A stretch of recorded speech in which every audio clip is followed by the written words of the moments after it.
Bonjour et bienvenue dans ce nouveau podcast sur l'actualité internationale. Aujourd'hui, nous allons parler du conflit qui oppose Israël et le groupe palestinien Hamas depuis le 7 octobre 2023.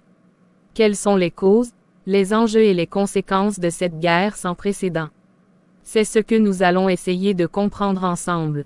Tout a commencé par une attaque surprise du Hamas contre Israël, qui a fait plus de 1500 morts, dont des civils, des soldats et des otages. Le Hamas affirme avoir agi en représailles aux violations israéliennes des droits des Palestiniens, notamment à Jérusalem-Est, où se trouve la mosquée Al-Aqsa, le troisième lieu saint de l'islam.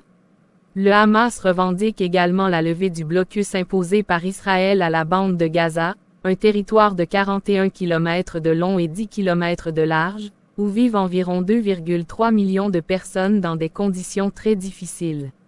Israël, de son côté, accuse le Hamas d'être une organisation terroriste soutenue par l'Iran, qui cherche à détruire l'État hébreu. Israël a riposté en lançant une offensive aérienne, navale et terrestre contre Gaza, vigeant les infrastructures, les sites militaires et les dirigeants du Hamas.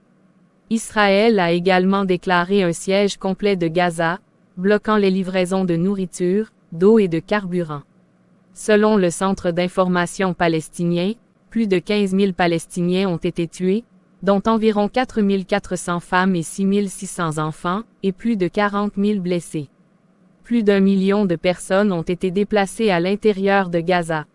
Le conflit s'est également étendu au Liban, à la Syrie et au Yémen, où des groupes alliés au Hamas, comme le Hezbollah, ont tiré des roquettes sur Israël, provoquant des ripostes israéliennes. La situation humanitaire dans ces pays est également alarmante, avec des centaines de morts et des milliers de déplacés. La communauté internationale s'est mobilisée pour tenter de mettre fin à la violence et de trouver une solution politique au conflit. Le Conseil de sécurité de l'ONU doit voter ce lundi une résolution appelant à une cessation urgente et durable des hostilités et à la reprise des négociations entre les parties.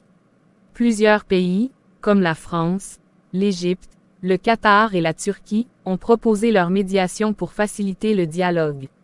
Des manifestations de solidarité avec les Palestiniens ou avec les Israéliens ont eu lieu dans le monde entier, parfois émaillées de violence. Quelles sont les perspectives d'avenir pour ce conflit qui dure depuis plus de 2 mois? Quelles sont les conditions pour un cessez-le-feu durable et pour une paix juste et durable entre Israéliens et Palestiniens? Nous vous invitons à nous faire part de vos réactions et de vos questions sur notre page Facebook, Twitter ou Instagram. Merci de nous avoir écoutés et à bientôt pour un nouveau podcast sur l'actualité internationale.